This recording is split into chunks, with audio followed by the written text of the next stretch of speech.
తిరుమల లడ్డూ ప్రసాదం నెయ్యి కల్తీ వ్యవహారంపై ఏపీ హోంమంత్రి వంగలపూడి అనిత ఘాటుగా స్పందించారు. నెయ్యి కల్తీ జరిగిందనేది అక్షర సత్యమని, వైసీపీ హయాంలోనే అపచారం జరిగిందని మండిపడ్డారు. నెయ్యి సరఫరా చేసిన కంపెనీల విషయంలో వైసీపీ నేతలు పనిగట్టుకుని అబద్ధాలు ప్రచారం చేస్తున్నారని విమర్శించారు.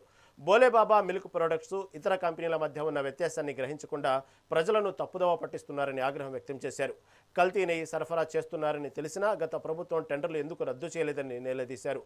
దీనిపై ప్రజలకు వాస్తవాలు వివరించాల్సిన బాధ్యత తమ ప్రభుత్వంపై ఉందని మంత్రి స్పష్టం చేశారు.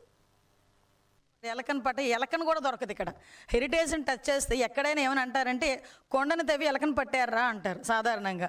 నువ్వు హెరిటేజ్ని తవ్వితే ఎలక కూడా దొరకదు, ఎందుకంటే అంత క్లీన్ షీట్లో ఉండే ఒక సంస్థ అది.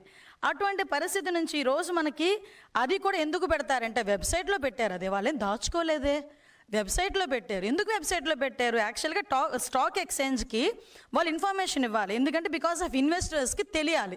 పలానా సేల్స్ డిపార్ట్మెంట్కి సంబంధించిన head of the sales department manager అతను హెడ్ ఆఫ్ ద డిపార్ట్మెంట్ వెళ్ళిపోతున్నాడు, రిజైన్ చేశాడు అన్న విషయాన్ని స్టాక్ ఎక్స్చేంజ్ వాళ్ళకి చెప్పాలి వీళ్ళు. ఎట్ ద సేమ్ టైం ఇన్వెస్టర్స్కి తెలియాలి. కాబట్టి ఓపెన్గా అది వెబ్సైట్లో పెట్టడం జరిగింది. ఆ వెబ్సైట్లో కాగితాన్ని తీసుకొచ్చి ఇతను ఎందుకు రిజైన్ చేశాడు? నీకు చెప్పిగా రిజైన్ చేయాలా, లేకపోతే నీకు చెప్తే కానీ రిజైన్ అక్కడ చేయనివ్వా? నాకు అర్థం కావట్లే. అంటే అలాంటి కాగితాలు తీసుకొచ్చి హెరిటేజ్లో ఏదో జరిగిపోతుందని చూపించడానికి చేసే ప్రయత్నం చూస్తూ ఉంటే నిజంగా జగన్మోహన్ రెడ్డిని చూస్తే భలే జాలనిపించింది అబ్బా నాకైతే. సేమ్ యాస్ట్రీస్ ఈరోజు హిందాపూర్ డైరీ గురించి మాట్లాడుతున్నారు. ఇక్కడ రెండు వాళ్ళు ఏం మాట్లాడతారు, హెరిటేజ్ యూనిట్ అంటున్నారు అనమాట. యాక్చువల్గా ఒకసారి బుర్రున్నవాడు ఎవరికైనా ఏది పెద్ద కంపెనీ ఏది చిన్న కంపెనీ, పెద్ద కంపెనీకి ఒక యూనిట్ కంపెనీ అవుతుంది చిన్న కంపెనీ, అంతేకాని చిన్న కంపెనీకి యూనిట్ కంపెనీ పెద్ద కంపెనీ అవ్వదు.